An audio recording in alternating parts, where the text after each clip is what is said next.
આપણે જે ડિસ્કશન કરતા હતા એમાં એક એમસીક્યુ માટે એક ટોપિક લઈએ છીએ ખાસ વાન ધ ગ્રાફ જનરેટર.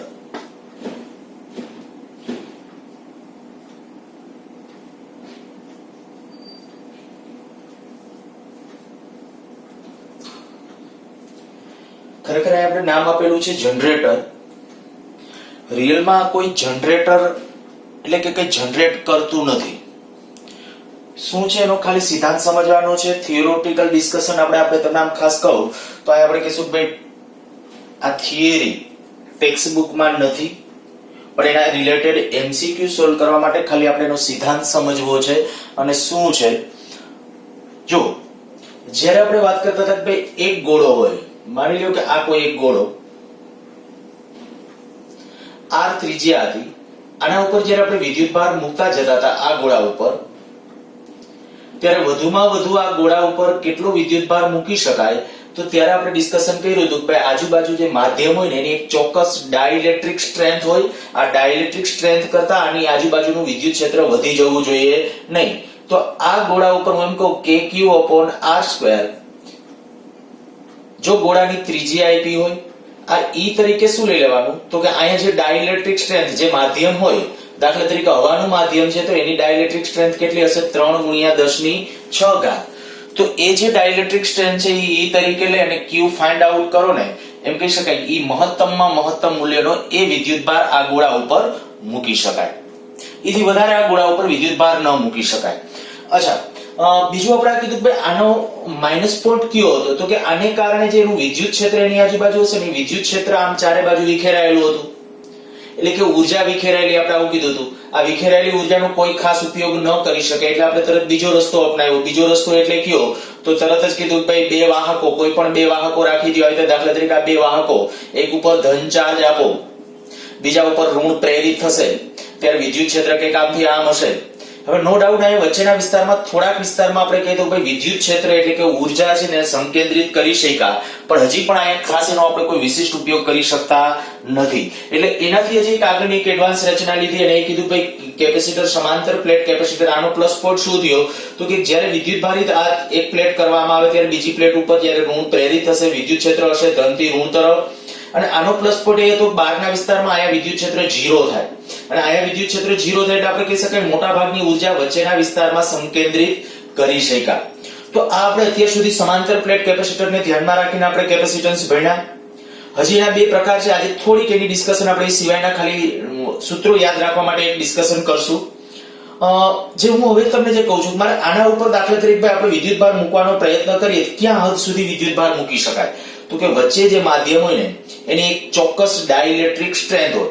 વચ્ચે તમે કદાચ માઇકાની શીટ રાખો કે બીજી કોઈ પણ શીટ હોય કે બીજું કોઈ પણ અવાહક મટીરીયલ હોય, જે અવાહક મટીરીયલ છે ને એના ઉપરથી કેપેસિટરનું નામકરણ થાય. ભવિષ્યમાં તમને આવું ભણાવવામાં આવશે કે ભાઈ mica capacitor, electrolyte capacitor, paper capacitor.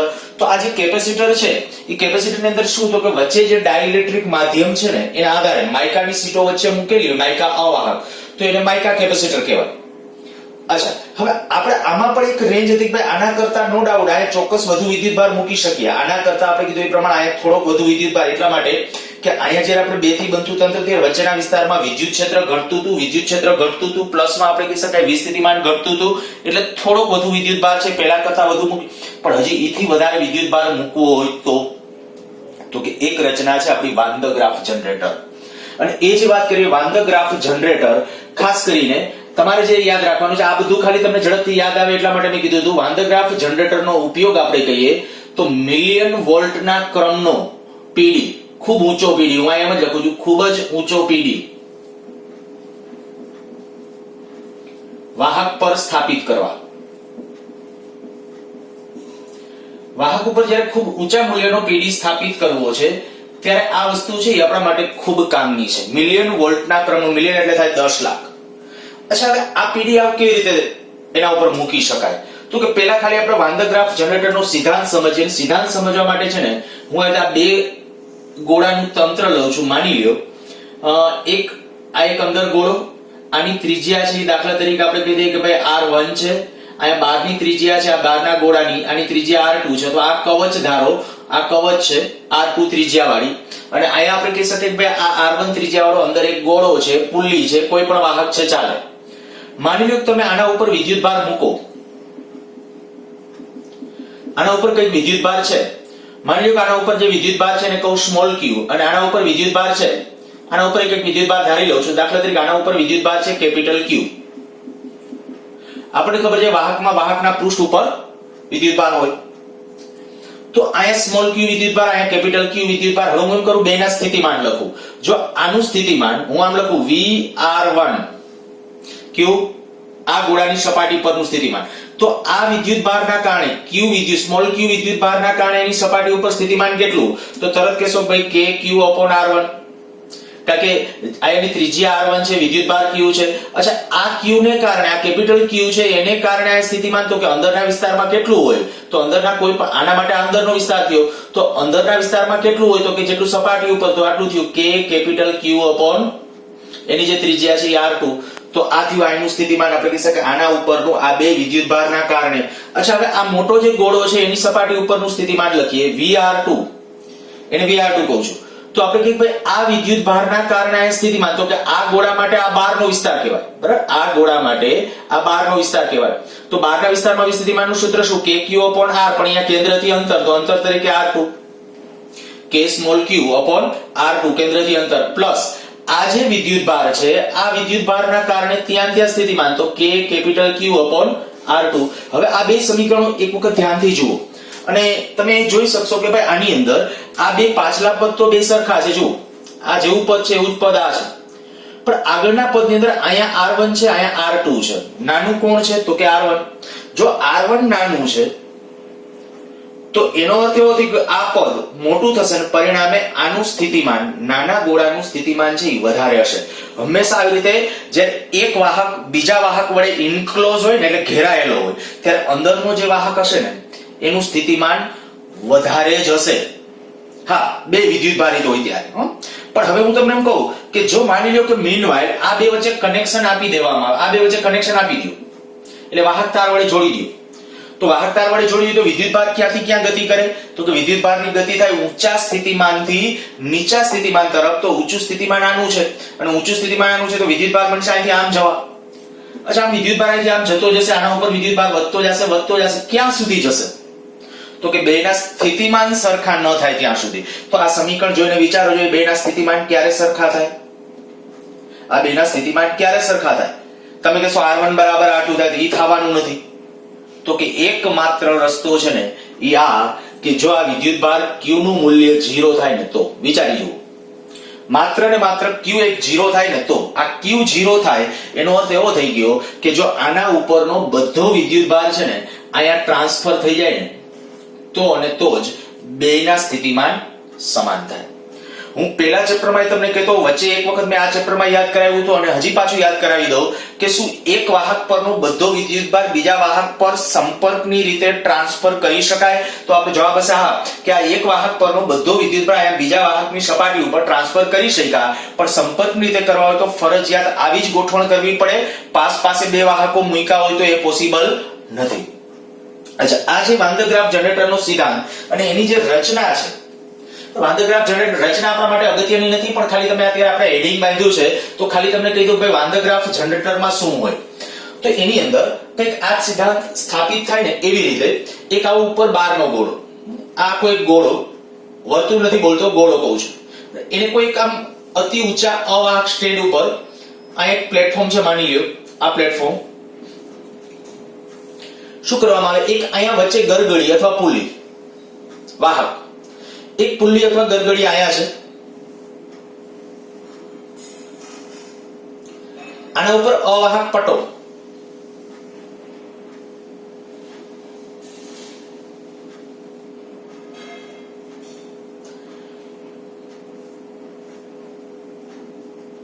અહીં તીક્ષ્ણ બ્રશ, આ છે આપણું બ્રશ, તીક્ષ્ણ બ્રશ, આ મોટર વડે ચાલતી પુલ્લી, આને મોટર વડે ફેરવવામાં આવે, મોટર વડે ચાલતી પુલ્લી, આ વચ્ચેનો ગોળાની જેમ આ જે પાર્ટ છે એની, આ માત્ર મેં કીધું ખાલી આ પટ્ટો વચ્ચેથી આવ જા કરી શકે ને એટલી જગ્યાએ, બાકી આખો ગોળો સંપૂર્ણ હોય. બરાબર.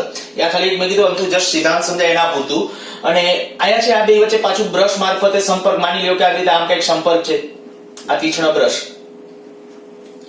શું થાય? સૌથી પહેલા આપણે શું કરવાનું તો કે આ આખું અવાહક સ્ટેન્ડ છે, આ આપણો વાહક ગોળો છે. જ્યારે આપણે કહીએ કે કોઈ સ્પ્રેયર વડે, વિદ્યુતભાર સ્પ્રેયર વડે આના ઉપર વિદ્યુતભારનો સ્પ્રે કરવાનો. જ્યારે આના ઉપર વિદ્યુતભારનો સ્પ્રે કરો તો આપણે અગાઉ ડિસ્કશન કરી કે ભાઈ જ્યાં અણીવાળા ખાંચાવાળા ભાગ હોય ત્યાં વિદ્યુતભાર વધારે હોય તો દેખીતી વાત આવી થવાની કાંઈ તીક્ષ્ણ ભાગ એટલે કાંઈક આપણે દાંતાવાળો આવો એક વાહક બ્રશ છે તો વિદ્યુતભાર કમ્પેરિઝનમાં અહીંયા વધારે આવશે. આ બાજુ વિદ્યુતભાર આવે એટલે તરત જ અહીંયા એક પટ્ટો, કારણ કે આ પુલ્લી ફરે છે, પુલ્લી ફરે, માની લો કે આ પુલ્લી આવી રીતે આમ પરિભ્રમણ કરે છે, જો આ પુલ્લી આમ પરિભ્રમણ કરતી હોય તો વિદ્યુતભાર આ પટ્ટા ઉપર આવી જશે. આ વિદ્યુતભાર જ્યારે આ પટ્ટા ઉપર આવી જશે ત્યારે અહીંયા વાહક સાથે જેવો સંપર્કમાં આવે એટલે તરત જ તમે કહી શકશો કે આનું સ્થિતિમાન, કારણ કે આના ઉપર જો સેજે વિદ્યુતભાર હશે, હમણાં આપણે પ્રૂવ કર્યું કે આના ઉપર એક પ્રોટોનનો માત્ર વિદ્યુતભાર હોય ને અને આના ઉપર ગમે એટલો વિદ્યુતભાર હોય છતાં સ્થિતિમાન આનું વધારે રહેશે. સ્થિતિમાન ક્યારે બેના સરખા થાય? આના ઉપરનો વિદ્યુતભાર 0 થાય ત્યારે. તો થયું શું તો કે જ્યારે આપણે કહીએ કે ભાઈ આના ઉપર જ્યારે આપણે વિદ્યુતભાર સ્થાપિત કર્યો, જેવો વિદ્યુતભાર આવ્યો ને એટલે તરત જ આનું સ્થિતિમાન વધારે થયું. વધારે સ્થિતિમાન થયું તો વિદ્યુતભાર ક્યાંથી ક્યાં ગતિ કરે? ઊંચા સ્થિતિમાનથી નીચા સ્થિતિમાન તરફ, અને પરિણામે વિદ્યુતભાર અહીંયા આવી જશે. હવે ઓલું વાહક ગોળો અને કેપેસિટરની આપણે જે સાદી ચર્ચા કરતા તેમાં શું હતું તો કે આ દાખલા તરીકે આ ગોળો હતો અને ગોળા ઉપર આપણે વિદ્યુતભાર જ્યારે સ્થાપિત કરવો હતો, આ વાહક ગોળા ઉપર વિદ્યુતભાર મૂકવો હતો, વધુ વિદ્યુતભાર મૂકતા જઈએ તો વિદ્યુતભાર મૂકવામાં તકલીફ હતી. કઈ રીતે? તો કે અહીંથી બહારથી જ્યારે આપણે વિદ્યુતભારને આમ મૂકવા જવું તો ત્યારે આનું અપાકર્ષી વિદ્યુત ક્ષેત્ર હોય એનો સામનો કરવો પડે. અને ત્યાં ઓલરેડી આપણે કહી શકીએ કે આયનીકરણ માંડ્યું હોય થવા તો આ વિદ્યુતભાર આપણે મૂકવો એ પણ એક ખતરનાક સાબિત થઈ શકે. જ્યારે અહીંયા આપણે એનો બીજો રસ્તો ગોતી કાઢ્યો કે અંદર છે એ વિદ્યુતભાર મૂકો અને વિદ્યુતભાર આને આપી દો એટલે કે વિદ્યુતભાર સંપર્કની રીતે આના ઉપર વહી જશે અને પરિણામે ભલે આ ખૂબ મોટી માત્રામાં છે એ આયનીકરણ થાય પણ વિદ્યુતભાર આના ઉપર મિલિયન વોલ્ટના ક્રમનો સ્થાપિત કરી શકાય. વાન ડ ગ્રાફ જનરેટરના મોડેલ ઘણી જગ્યાએ અત્યારે ઉપલબ્ધ છે. આપણે અમદાવાદ સાયન્સ સિટીની અંદર પણ આનું મોડેલ છે. ત્યાં કદાચ તમે મુલાકાત લીધી હશે તો ત્યાં એક મોટો ગોળાવાળો ભાગ છે. બરાબર, એ મોટા ગોળા જ્યારે કદાચ સ્વિચ ઓન કરી દે પણ તમે ગોળા ઉપર આમ હાથ રાખો ને તો એ મોટા ગોળા ઉપર હાથ રાખો એટલે તરત જ બધા સ્પાર્ક જાણે કે એ બાજુ આવતો તમને જોવા મળશે. શું છે તો કે એના કેન્દ્ર પાસે છે ને આ વાન ડ ગ્રાફ જનરેટર, એ તો કાચનો ગોળો છે, કાચનો ગોળો ખૂબ દૂર હોય આનાથી. આ જે કેન્દ્ર પાસે આખું વાન ડ ગ્રાફ જનરેટર હોય અને ત્યાં એક બહુ મોટો કાચનો ગોળો છે અને વિદ્યુતભાર આપણા તરફ આમ ખેંચે, આપણા થ્રુ ગ્રાઉન્ડ થવાનું ટ્રાય કરે અને ઓછી માત્રામાં હોય નકર આપણને ઝટકો લાગે. બરાબર, એ બધું ટેકનિકલી રીતે બધું ધ્યાનમાં રાખવામાં આવેલું હોય છે કે ભાઈ આપણી બોડીમાંથી જે કરંટ નીકળે એટલો ન હોય કે જેથી આપણને ઝટકો લાગે. બાકી આપણે જેવો હાથ રાખીએ એટલે થોડું અર્થિંગ મળે આપણા થ્રુ વિદ્યુતભાર છે એ ગ્રાઉન્ડ થવાનો પ્રયત્ન કરતો એટલે બધો સ્પાર્ક છે તમને એ બાજુ ખેંચાતો જોવા મળે. તો આ વાત થઈ વાન ડ ગ્રાફ જનરેટર. માત્ર મેં કીધું સિદ્ધાંત સમજાવવો એ મારો ટાર્ગેટ હતો કે આવા બે વાહકો ગોળાઓ હોય તો એમાં અંદરના ગોળાનું સ્થિતિમાન વધારે હોય, બહારના ગોળાનું સ્થિતિમાન ઓછું હશે. વિદ્યુતભાર અહીંથી અહીંયા સુધી ટ્રાન્સફર થશે. ક્યાં સુધી ટ્રાન્સફર થાય તો કે બધો વિદ્યુતભાર અહીંથી અહીંયા ટ્રાન્સફર થાય ત્યાં સુધી. અને આમાં પ્લસ પોઈન્ટ શું થયો તો કે આમાં તમે મિલિયન વોલ્ટના ક્રમનો પીડી છે એ આના ઉપર સ્થાપિત કરી શકાય. ઓકે, નેક્સ્ટ જુઓ. ખાલી સિદ્ધાંત પૂરતું મેં કીધું બધાએ લખવાનું.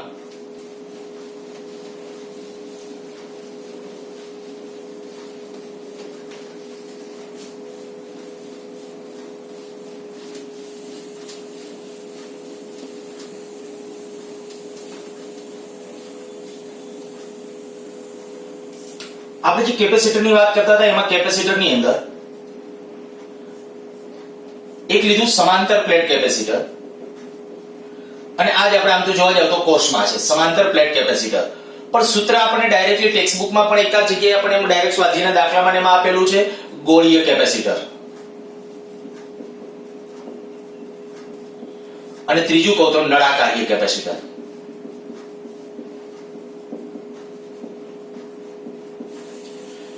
આનું કેપેસિટન્સનું સૂત્ર આપણને ખબર છે C = ε0 A/d. આનું કેપેસિટન્સનું સૂત્ર એક અગાઉ અડધું કરાવેલું છે એટલે મેળવી આપો.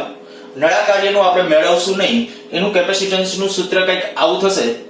ઓકે, લાસ્ટમાં લખી. પહેલા લખી આપણે કે ભાઈ ગોળીય કેપેસિટર. તો ગોળીય કેપેસિટર કેને કહેવાય? તો ગોળીય કેપેસિટરની અંદર જ્યારે આપણે કહીએ કે ભાઈ આ એક ગોળો છે, ગોળાકાર કવચ સેલ, આ અંદર એક બીજો ગોળો સમકેન્દ્રીય, માની લો કે આની ત્રિજ્યા r1 છે, આની ત્રિજ્યા છે એ r2 છે. બહારના ગોળાને અર્થિંગ કરી દઈએ, આના ઉપર વિદ્યુતભાર આપીએ +q. તો જ્યારે આપણે વાત હતી, યાદ હશે તમને પહેલા ચેપ્ટર વખતે આપણે લાસ્ટમાં આવું ડિસ્કશન કરેલું હતું કે ભાઈ બે વાહકોનું જ્યારે તંત્ર હોય, અંદરનો જે ગોળો છે એના ઉપર વિદ્યુતભાર મૂકવાનો, બહારના વાહક ઉપર વિદ્યુતભાર ને એને બદલે અર્થિંગ આપી દો. તો મેં સ્પષ્ટ આવું કીધું હતું કે જ્યારે કોઈનું અર્થિંગ કરવામાં આવે ત્યારે એનું સ્થિતિમાન કેટલું? શૂન્ય. તો એનું સ્થિતિમાન શૂન્ય છે, આનું સ્થિતિમાન 0 છે. હવે આપણે આનું મારે કેપેસિટન્સ નક્કી કરવું છે. તો કોઈ પણનું કેપેસિટર એટલે મેં કીધું 4 સ્ટેપની અંદર સૌથી પહેલા તો શું કરવાનું કે ભાઈ બેના જે પરિમાણો હોય એ પરિમાણો ધારી બે ઉપર, એક ઉપર પ્લસ વિદ્યુતભાર આપો, બીજા ઉપર માઈનસ વિદ્યુતભાર આપો, અથવા અર્થિંગ કરવાનું, અહીંયા પર પ્લસ વિદ્યુતભાર આપી દીધો, બીજા ઉપર માઈનસ આપી દીધો, અથવા અર્થિંગ કરી નાખ્યું. બીજી વસ્તુ વચ્ચેના વિસ્તારનું આપણે કે વિદ્યુત ક્ષેત્રનું ડિસ્કશન કરવાનું, પછી પીડી મેળવવાનું અને પછી કેપેસિટર. આ 4 સ્ટેપ હતા કેપેસિટન્સ વખતે. એવું લાગે તો આગળનું એકવાર રિવિઝન કરજો. અચ્છા, હવે આપણો ટાર્ગેટ આ છે કે મારે આ બે વચ્ચેનો વિસ્થિતિમાનનો તફાવત કોઈક રીતે મેળવવો છે. જેટલું બને એટલું આપણે ટૂંકું કરીએ અત્યારે. તો આનું અર્થિંગ છે, અર્થિંગ છે એટલે આનું સ્થિતિમાન કેટલું? 0. પણ આના ઉપર જ્યારે વિદ્યુતભાર છે, q વિદ્યુતભાર છે આના ઉપર, ત્યારે આના ઉપર વિદ્યુતભાર અંદરની સાઈડ પ્રેરિત થશે ને અંદરની સાઈડ પ્રેરિત થતો વિદ્યુતભાર કેટલો હશે? -q. એ કેવી રીતે કરાય મેં તમને ત્યાં શીખવાડેલું છે. એવું લાગે તો મેં કીધું એ રિવિઝન કરજો. પણ અહીંયા આપણે કે અહીં કેપિટલ Q, તો અહીંયા અંદરની સાઈડ છે -q વિદ્યુતભાર છે એ પ્રેરિત થશે. હવે જો અહીંયા +q વિદ્યુતભાર પ્રેરિત છે, અહીંયા -q છે, તો હું એમ કહું કે આ બે વચ્ચેનો વિસ્થિતિમાનનો તફાવત ડાયરેક્ટ નક્કી કરું છું. આ બંને વચ્ચેનો PD, એટલે હું ટૂંકું લખું છું PD V બરાબર કેના વચ્ચે? આ બે વાહકો વચ્ચે, બરાબર, 1 અને 2 વચ્ચેનો PD. તો આપણે આ કરીએ કે આ જે છે R1 ત્રિજ્યા VR1 VR2, મીન્સ કે R1 ત્રિજ્યાનો જે ગોળો છે એની સપાટી પરનું સ્થિતિમાન માઈનસ R2 ત્રિજ્યાનો જે ગોળો છે એની સપાટી પરનું સ્થિતિમાન. અચ્છા, VR1 આના ઉપર સ્થિતિમાન કેટલું? તો કે આ જે વિદ્યુતભાર છે એને કારણે KQ/R1, KQ/R1, આ કેપિટલ Q વિદ્યુતભારને કારણે. આ -q વિદ્યુતભાર છે એના માટે આ અંદરનો વિસ્તાર કહેવાય. તો એ કેટલો આવશે? -KQ/R2. માઈનસ એટલા માટે આ ચાર્જ જે પ્રેરિત થયો છે એ માઈનસ છે, એટલે તો -KQ/R2, કારણ કે આ સપાટી ઉપર જેટલું હશે એટલું જ અંદર હશે.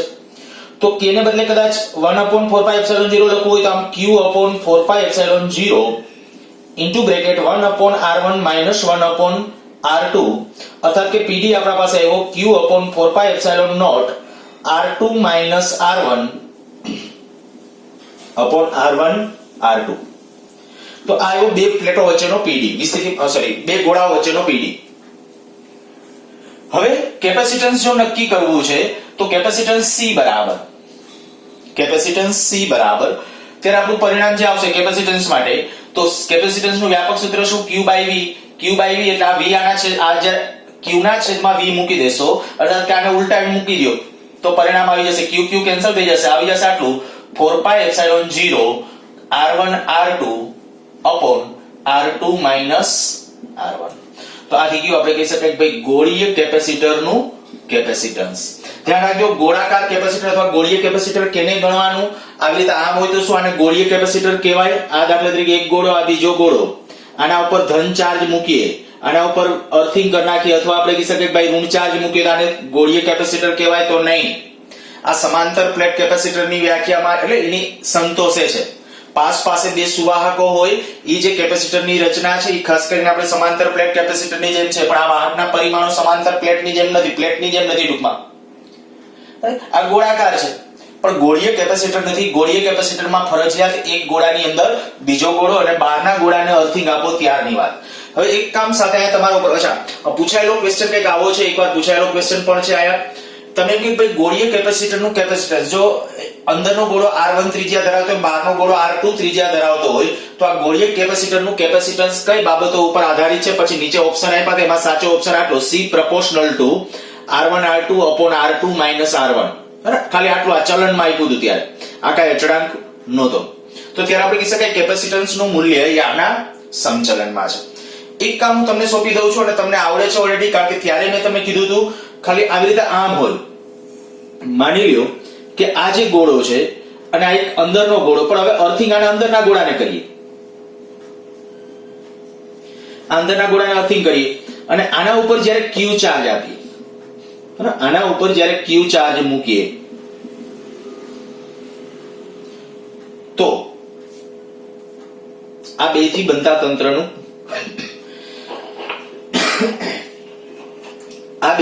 તંત્રનું કેપેસિટન્સ નક્કી કરવું છે.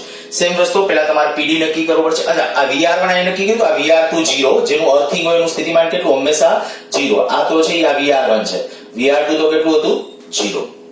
તો આનું સ્થિતિમાન 0 હશે. આનું સ્થિતિમાન 0, પણ વિદ્યુત ભાર 0 નહીં હોય. આના ઉપર Q ડેશ ધારજો.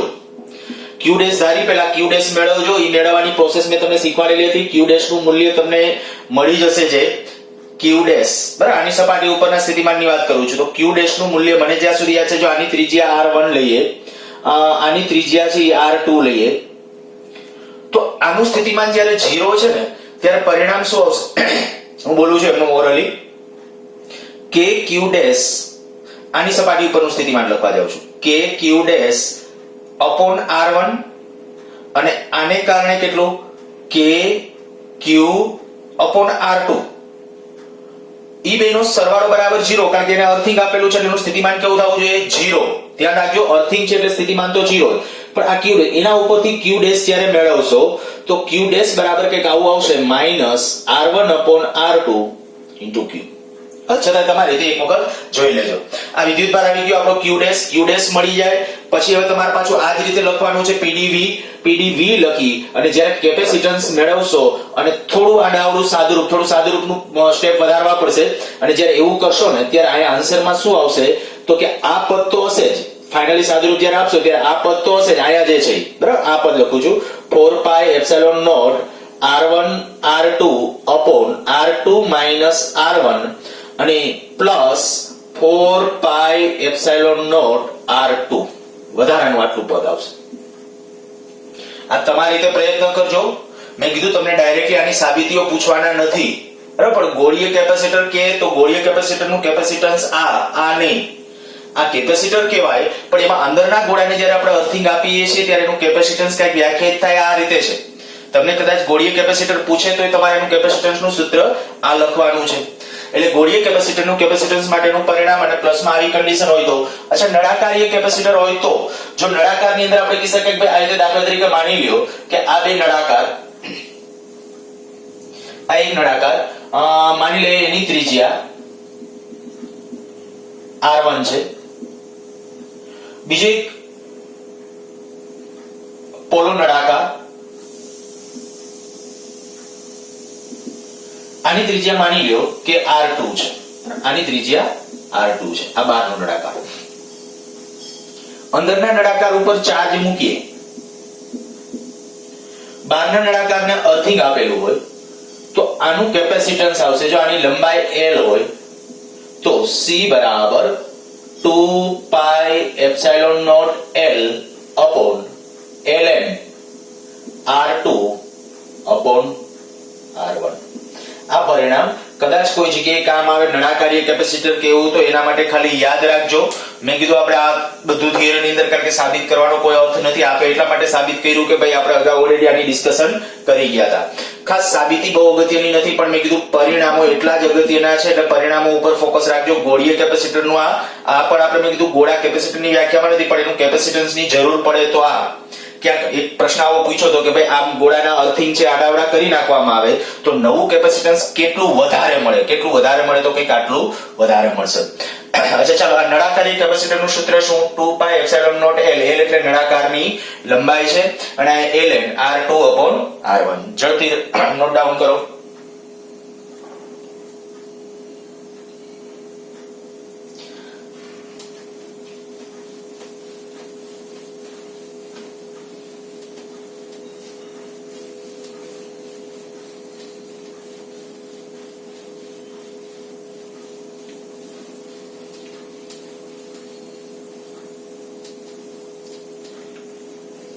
આપણું ચેપ્ટર એન્ડ તરફ ખાલી એકાદ પ્રકારનો એક સમતુલ્ય કેપેસિટન્સમાં છે એ અગાઉ ચર્ચા કરતા રહી ગઈ એની વાત કરીએ.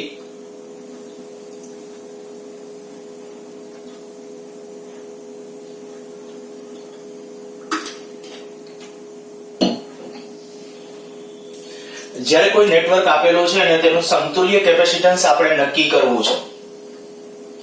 માની લ્યો એક અનંત નેટવર્ક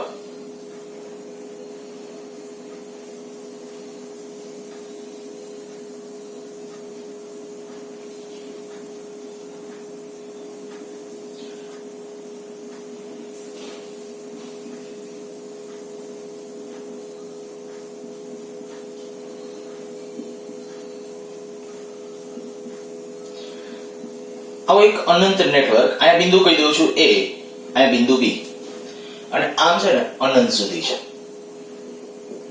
ઇન્ફાઇનાઇટ. ડેટા અત્યારે આપણી રીતે લઈ લે, કદાચ આન્સર વિચિત્ર આવી શકે. માની લો કે અહીંયા કઈ કેપેસિટન્સ બધા C છે.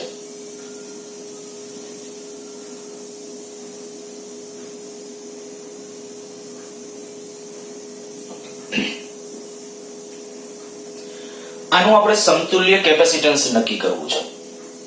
જો આ બધા કેપેસિટરો આવી રીતે આમ અનંત સુધી નેટવર્ક ધરાવતા હોય, એટલે અનંત સુધી પથરાયેલા હોય, અને એનું કેપેસિટન્સ નક્કી કરવું હોય, તો દરેક વખતે એક કોમન મેથડ આપણી આ રહેશે. શું કરવાનું? આમાંથી કયા કેપેસિટરનો એક ગાળો એવો છૂટો પાડી શકાય કે જેનું પુનરાવર્તન થતું હોય એવું લાગે. તો હું તમને એમ કહીશ કે ભાઈ દાખલા તરીકે આની અંદર આ કેપેસિટર લઉં, જોવો જોઈએ આ 1 2 3, તો પછી અહીં દેખાય તમને 1 2 3, આ 1 2 3, 1 2 3, આ ઇન્ફાઇનાઇટ સુધી એ આ ત્રણ કેપેસિટરનું જાણે કે પુનરાવર્તન થાય છે ને. ટૂંકમાં તમારે આવું કરવું પડશે કે આવો પુનરાવર્તન થતો ગાળો છે પેલા સૌથી પહેલા અલગ તારવવો પડશે. તો આપણે એ અલગ તારવી લઈએ. પેલું જે કામ કર્યું ભાઈ, અથવા એક સૌથી પહેલા આપણે માની લ્યો, ધારી લ્યો કે આનું આખા અનંત નેટવર્કનું, ધારો કે અનંત નેટવર્ક નું સમતુલ્ય કેપેસિટન્સ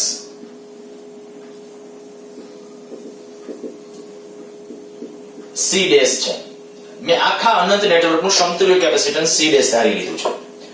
પછી મેં કીધું એ પ્રમાણે આપણે આવો ગાળો નોખો કાઢવાનો. આ દાખલા તરીકે આપણો એક ગાળો. પછી આટલું ડિસ્કશન કે હું આખાનો જે મેં સમતુલ્ય ધાર્યો એ C ડેશ કહું છું. આ C ડેશ, આ C ડેશ. પછી એમાં એક હું આ વધારાનો ગાળો જે આપણે કહીએ ને, એ વધારાનો એક ગાળો જે છે એ જ પરિસ્થિતિમાં એમને એડ કરી દઉં છું. આની સાથે આપણે આ એડ કરી દીધો વધારાનો ગાળો. આ બિંદુ A અને B, આ C C C, પણ આ C ડેશ. હવે આ જે આખા નેટવર્કનો સમતુલ્ય આપણે C ડેશ ધાર્યો હતો, અને પછી એમાં મેં કીધું કે આ એક ગાળો મેં, અથવા એમ કરો માની લો કે આવો એક ગાળો વધારાનો ઉમેર્યો. આખાનો અનંતનો C ડેશ હતો, એમાં એક મેં આવો વધારાનો ગાળો ઉમેર્યો. તો કે આવો વધારાનો એક ગાળો ઉમેરો તો એનાથી કોઈ સમતુલ્ય અવરોધમાં ઇફેક્ટ ન થાય, કારણ કે આપણે ઓલરેડી કહીએ છીએ કે અનંત આવા ગાળાઓ છે, અને જો અનંત ગાળાઓ હોય એનું કેપેસિટન્સ C ડેશ હોય, તો આમાં એક વધારાનો કદાચ કોઈ એક ગાળો ઉમેરી દો તો એનાથી એના કેપેસિટન્સમાં કોઈ ફેર પડવો જોઈએ નહીં, અને પરિણામે હજી આનું સમતુલ્ય કેપેસિટન્સ કેટલું થવું જોઈએ? C ડેશ જ. તો શબ્દમાં એક આ તમારે એક આટલું લખી નાખવાનું. અહીંયા આ દાખલો કદાચ લખવાની જરૂર પડે તોની વાત છે કે ભાઈ આકૃતિમાં દર્શાવ્યા પ્રમાણેનો આવો કોઈ એક ગાળો છે જે પુનરાવર્તિત થતો ગાળો દર્શાવેલો છે. ધારી લો કે આખા અનંત નેટવર્કનું સમતુલ્ય કેપેસિટન્સ C ડેશ છે. હવે એમાં એક આવો વધારાનો ગાળો ઉમેરીએ તો સમતુલ્ય કેપેસિટન્સમાં કોઈ ફેર પડવો જોઈએ નહીં. તો A અને B વચ્ચેનું સમતુલ્ય કેપેસિટન્સ એમાં કોઈ ફેર ન પડે જો એ કન્ડિશન છે, તો હું આના ઉપરથી આનું સમતુલ્ય કેપેસિટન્સ C ડેશ કરીશ, આ A અને B વચ્ચે. તો આ બે કેવા જોડાણમાં? સમાંતરમાં. સમાંતરમાં હોય તો બેનો સરવાળો C પ્લસ C ડેશ. પછી આ જે છે આ અને આનું જે સમતુલ્ય જે મળશે તે ઈ ત્રણે કેવા જોડાણમાં? શ્રેણી જોડાણમાં. તો જો આખા નેટવર્કનું હું આમ લખું 1/C ઇક્વિવેલન્ટ, ભલે પછી આ C ઇક્વિવેલન્ટ ને બદલે C ડેશ જ લખી નાખશું. આના બરાબર શું થાય? તો કે આ C, આ 1/C પ્લસ આ C લખી નાખું છું 1/C પ્લસ આ બેનું જે સમતુલ્ય છે તે તો plus 1/C plus C dash. શું કહ્યું છે જોજો બરાબર. આ બે તો સમાંતર જોડાણમાં હતા. સમાંતર જોડાણમાં હોય તો બેનો ડાયરેક્ટ સરવાળો એટલે C પ્લસ C ડેશ. આનું ઈ આની સાથે કેવા જોડાણમાં? શ્રેણી જોડાણ. તો 1/C plus 1/C.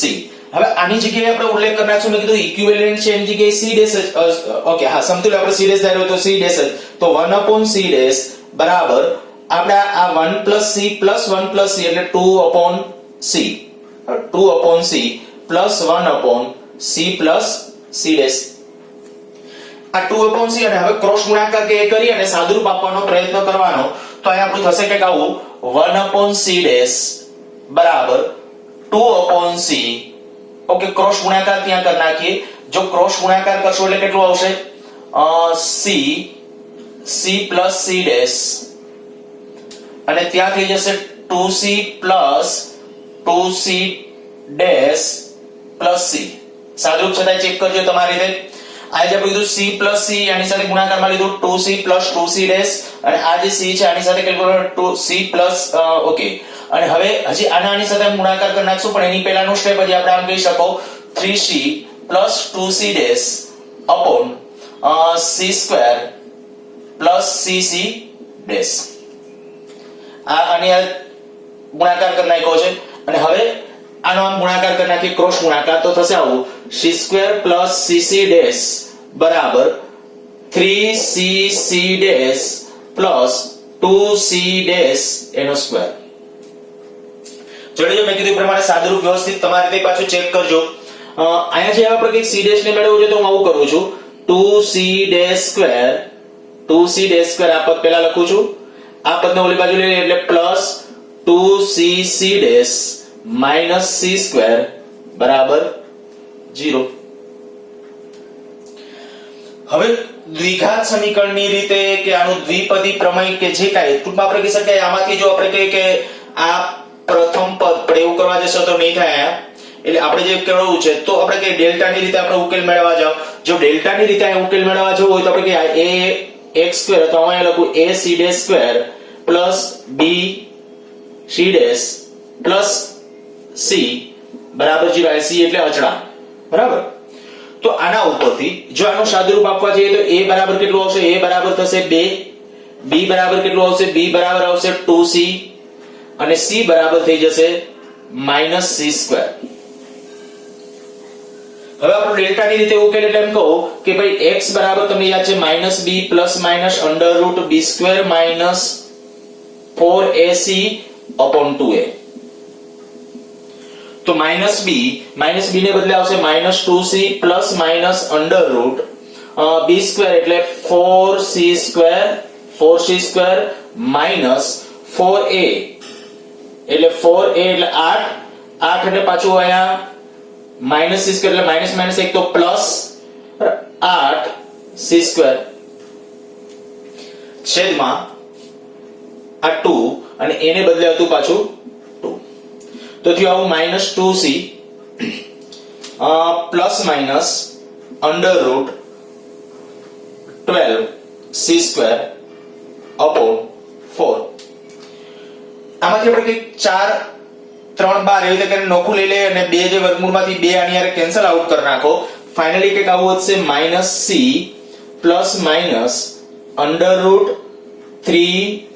±√3c upon 2 આ પરિણામ થયું શું કર્યું છે જોજો 2 અહીંથી આપણે કીધું અહીંથી કોમન કાઢ્યા છે 2 એટલે 4 અહીંથી નીકળી જશે વર્ગમૂળની બહાર 3 વધશે તો √3 અને આ c વર્ગમૂળમાંથી c વર્ગમાંથી એટલે c રહેશે તો આજે આપણું એવું પરિણામ હવે આના ઉપર તમે એ તો જોઈ શકો ભાઈ પ્લસ વાળું જો માઈનસ વાળું હોય તો કેપેસિટન્સ માઈનસ માં આવે માઈનસ વાળું પોસિબલ નથી માટે આપણે કહીએ ભાઈ c ડેશ એટલે કે c ઇક્વિવેલન્ટ જે આવશે એ -c +√3c upon 2 અર્થાત કે c ડેશ બરાબર √3 -1 upon 2 into c છતાં એક વખત મેં કીધું એ પ્રમાણે આન્સર આપણો ચેક કરી લેજો કેલ્ક્યુલેશનમાં કે ભૂલ હોય તો કરેક્ટ કરજો સારું આ લગભગ મોસ્ટલી જે બધા આખા ચેપ્ટરને આપણે કહીએ કે ભાઈ બધી જુદી જુદી એંગલથી જે લેવાનું હતું બધી રીતે પ્રયત્ન કરેલો છે પૂરું કરવા માટેનો નેક્સ્ટ લેક્ચર થી છે એ ત્રીજું ચેપ્ટર છે એ આપણે સ્ટાર્ટ કરશું અને મીનવાઇલ જે એડિશનલ એક્સરસાઇઝ નું થોડુંક બાકી છે એ વચ્ચે એક લેક્ચર લેશું